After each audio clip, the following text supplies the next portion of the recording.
Mix అని వాళ్ళది ఈ శాంపుల్ టెస్ట్ చేసిన వాళ్ళు ఐవీఆర్ఐలో టెస్ట్ చేశారు. 25 శాంపుల్స్లో 23 పాజిటివ్ వచ్చింది. అంటే ఓన్లీ యాంటీబయాటిక్స్, అంటే డాక్టర్ అవసరం లేదు, సింగిల్ ఇంజెక్షన్ అవసరంలా, డాక్టర్ అవసరం లేదు కదా. అంటే అది పూసినానికి అది పొదుపు రాగానే స్టార్టింగ్ లో పూస్తే ఎన్ని రోజులలో? స్టార్టింగ్ లో కొద్ది రోజులు గడిచినా కూడా రాస్తే రిలీఫ్ ఉంటుంది. పొదుగు డ్యామేజ్ అవ్వదు, లోపల గ్రంథులు డ్యామేజ్ కావు, సబ్సిడీ తగ్గిపోద్ది. మీరు అల్లోపతిలో కనీసం 8,000, 9,000, 10,000 రూపాయల మందులు వాడతారు 3-4 రోజులకి. అంటే ఒకటి యాంటీహిస్టమినిక్, ఒకటి వాపు తగ్గడానికి, ఒకటి యాంటీబయాటిక్ అంటే 3rd జనరేషన్ యాంటీబయాటిక్స్ కూడా ఉన్నాయి చాలా. అవి కాస్ట్లీ, నియర్లీ ఒక్కొక్క వైలు 400-700 దాకా ఉన్నాయి. అంటే నియర్లీ 3-4 రోజులకి మీకు 5-6 వేలు పైన అవుతుంది ఖర్చు. అవి కూడా తగ్గదు. వాటి వలన లోపల తగ్గపోగా గ్రంథులు డ్యామేజ్ అయిపోతాయి, ప్రొడక్షన్ ఉండిపోద్ది. అందుకని పాడి రైతుకి చాలా ఇబ్బందికరమైన పరిస్థితి ఏంటంటే పొదువాపు. అది కంట్రోల్ చేయాలంటే ఒక్క హెర్బల్ పేస్ట్ తోటి ఏం ఇంజెక్షన్ లేకుండా డాక్టర్ గారి దగ్గర కూడా వెళ్ళక్కర్లా. డాక్టర్ గారు దొరుకుతారా లేదా, డాక్టర్ గారి కోసం అవసరంలా, మనం డాక్టర్ గారి వెళ్ళక్కర్లా, ఆయన ఉన్నా లేకపోతే మనకు అవసరంలా. మనం హెర్బల్ పేస్ట్ తీసుకుని 2 పూట్ల పాలు తీసినాక ఇప్పుడు అదే విధంగా చూస్తే కొన్ని ఆల్రెడీ చెప్తున్నాం పొట్ట ఉప్పటం కానీ, ఆ పొట్టలో నుంచి ఇప్పుడు కొంతమంది ఆల్రెడీ మనం చూస్తున్న వాళ్ళని అవును కొంచెం రంధ్రం పెట్టేసి ఆ పొట్టలో నుంచి గ్యాస్ తీస్తారు, కడుపు ఉబ్బరం అంటారు, బ్లోట్ అంటారు. అది తినే ఆహారంలో బాగా సర్దిపడిపోయి పిట్రిపోయిపోయి ఆహారం పెడితే ఆటోమేటిక్ గ్యాస్ వచ్చేస్తుంది. మనమైనా అంతే కదా, పులిసిపోయి తిన్నాం అనుకోండి. ఇప్పుడు సద్ది తింటాం, సద్ది అన్నం ఎప్పుడో తింటాం, మనం తింటే మనకేమొస్తుంది, కడుపు ఉబ్బరంగా ఉంటుంది, గ్యాస్ వచ్చేస్తుంది. అట్లనే అటు కూడా గ్యాస్ వస్తుంది. అంటే చాలా మంది విలేజ్లలో ఈ విషయాలు తెలియదు. ఏదైతే ఉందో సూట్తో పొడిస్తే దాన్ని వాటర్ బయటకు వచ్చేస్తుంది, గ్యాస్ బయటకు వస్తుంది అని పొట్టలలో పొడిచి చూపిస్తారు. అట్లాగా తప్పు. అది డాక్టర్ గారి దగ్గరికి వెళ్ళి, అంటే వాళ్ళు చేసే ప్రథమ చికిత్స ఉంటుంది, ఒక రత్నం పడవక్కర్లా, దానికి నువ్వుల నూనె, శనగ నూనె లాంటిది ఒకటి తాపితే కొంత రిలీఫ్ వస్తుంది, ఫస్ట్ ఎయిడ్. ఆ తర్వాత డాక్టర్ గారి దగ్గరికి తీసుకెళ్ళాలి. అంతేగాని వాళ్ళు సూది చేసి లాగడం అది కరెక్ట్ కాదు. అది వాళ్ళు ఎట్లా టెక్నికల్ క్వాలిఫైడ్ కాదు కదా. రైతు వారికి ఫస్ట్ ఎయిడ్ చేయాలి. ఏంటంటే నువ్వుల నూనె కానీ శనగ నూనె పెడితే ఆ నూనె వల్ల లోపల ఆ సర్ఫాక్టెంట్స్ వాటిని, వాటి వల్ల ఏంటంటే కొద్దిగా గ్యాసు తగ్గిపోయి కొంచెం రిలీఫ్ వస్తుంది. అప్పుడు డాక్టర్ గారి దగ్గర తీసుకెళ్ళాలి. అది వేరు. అది ఫీడింగ్ వల్ల, అంటే ఏది పడితే అది వేయటం. ఇప్పుడు మనం ఫంక్షన్లు జరగగానే మిగిలిపోయిన బిర్యానీలు, మిగిలిపోయిన అన్నాలు వేసేస్తే ఆటోమేటిక్ గ్యాస్ వస్తుంది, డైజెషన్ కాక. అది అందుకని మామూలు మేపడానికి గ్యాస్ రాదు. అంటే ఏదైనా ఇట్లాంటి ఇప్పుడు చూసుకోవచ్చు, ఆల్రెడీ ఆవులు ఇవన్నీ కూడా రోడ్ల మీద కొన్ని అవి తింటాయి, తిని లోపలికి వెళ్ళిపోతాయి పేపర్లు. ఆ పేపర్లు వెళ్ళిపోతే కష్టమే బతకటం, ఎందుకంటే పేపర్లు లోపల వెళ్ళిపోతాయి. ఇప్పుడు మీకు పాలిథిన్ కవర్స్ బ్యాన్ చేశారు. ఎందుకు చేశారు?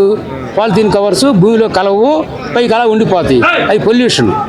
భూమిలో కలిసి అయితే బాధలేదు, భూమిలో కలవు కదా, భూమిలో కలిపినప్పుడు లోపల అరగవు కాబట్టి ఆటోమేటిక్గా లోపల అలా ఉండిపోయి ఫారిన్ బాడీ లాగా ఇక డైజెషన్ ప్రాబ్లమ్స్ వచ్చేసి కొన్నాళ్ళకి ప్రమాదం కూడా అయిపోతుంది.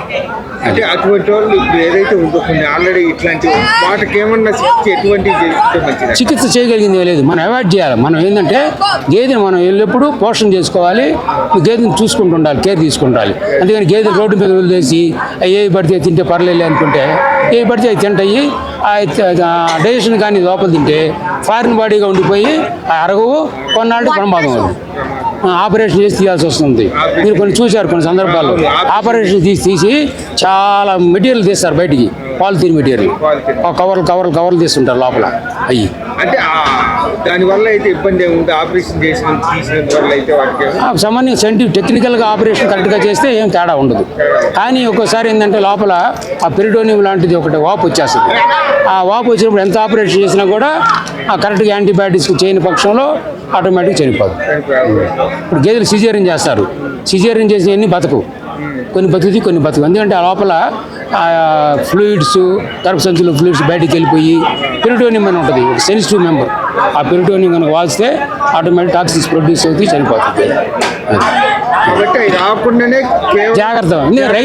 రైతు పోషణ ఉండాలి, వదిలేయకూడదు వాటిని యానిమల్స్. అట్లా తీసుకుంటే ప్రాబ్లం ఉండదు. అది ఇప్పుడు ఏదైతే ఉందో మేతలో కూడా ఆల్రెడీ కుర్చీలో కూడా చెక్క ఇవి లేకుండా ఏదైతే ప్రొడక్ట్లు వచ్చినాయి కొత్తగా, కొన్ని ప్రొడక్ట్లు అవి వేసి కలపంగానే ఆ నీళ్లు కూడా మారిపోయి అది మంచి ఎనర్జీగా ఉంటుంది గేదెలకు అని చెప్పి చాలా మంది ప్రొడక్ట్ బైపాస్ ఫ్యాట్లు అవి ఉంటాయి. నేను చెప్పేది అందుకనే మీకు ఒక ఫార్ములేటెడ్ ఫీడ్ వాడితే ఇవన్నీ వాడక్కర్లా. ఒక ఫార్ములేటెడ్ ఫీడ్ అంటే దానికి ఏ నిష్పత్తిలో ఏది కావాలి, ఏ నిష్పత్తిలో ఏది కావాలి, ఒక డాక్టర్గా ఒక టెక్నికల్గా మనం దాన్ని ఫార్ములేట్ చేసుకొని ఆ ఫార్ములా ప్రకారం మేపితే అవన్నీ ప్రాబ్లమ్స్ రావు. ఎదకు రావడం కరెక్ట్గా వస్తాయి, అవి కట్టు నిలబడతాయి, పాలు బాగా అనిస్తాయి. ఎప్పుడైతే ఎట్లా ఇర్రేషనల్గా ఎట్లా పడితే అట్లా ఫీడ్ వాడామో ఆటోమేటిక్ ప్రాబ్లమ్స్ వస్తాయి దానికి అట్లా. అందుకని ఎప్పుడైనా అనేది ఒక బ్యాలెన్స్డ్ ఫీడ్ వాడాలనుకుంటున్నాను. ఒక దాణా, ఒక బ్యాలెన్స్డ్ ఫీడ్ అంటే ఒక రేషన్ ప్రకారం తయారు చేసి వాడాలి. అది కొంతమంది చూస్తున్నారు సార్, ఆల్రెడీ కొన్ని గేదెలను చూస్తున్నారు, ఆల్రెడీ వాటర్కు ఒక మెత్తడి ఇది మ్యాట్, రబ్బర్ మ్యాట్ వేస్తున్నారు, దానికి ఒక ఫ్యాన్లు పెడుతున్నారు. ఇవన్నీ అంటే అంత కేర్ఫుల్ గా చూస్తున్నారు. వాటికి ఆ గిట్టుబాటు అవుతుందంటే మామూలుగా అట్లా చేసుకున్నందు వల్ల మంచిదే మ్యాట్లు. ఎందుకంటే జారకుండా ఉంటాయి, జారి ఫ్రాక్చర్స్ అవడం లేకుండా ఉంటాయి. మ్యాట్లు వేయటం మంచిదే, గిట్టుబాటు దానికి సంబంధం లేదు కదా, అది మెయింటెనెన్స్ మంచిదే. మెయిన్ దాణా ఫీడ్ వాడటమే మెయిన్, అంతేగాని పోషణ. అంతేగాని మ్యాట్లు వేసినందువలన ఇబ్బంది ఏమి ఉండదు. మ్యాట్లు వేయటం బెటర్, జారకుండా ఉంటాయి, పడిపోకుండా ఉంటాయి, ఫ్రాక్చర్స్ అవ్వకుండా ఉంటాయి. అవును అవును, ఎందుకంటే ఫ్రాక్చర్ అయితే చాలా ప్రమాదం గేదెల్లో. ఎందుకంటే ఫ్రాక్చర్ మన మనుషులకైతే మనం కదలకుండా పడుకుంటాం, ఆ బోన్ కలిసిపోద్ది, కానీ కదలకుండా ఉండలేవు కదా. కాబట్టి ఫ్రాక్చర్స్, యానిమల్స్ ఫ్రాక్చర్స్ అయితే కొంచెం 50% ఛాన్సెస్ ఉంది, 50% కష్టం.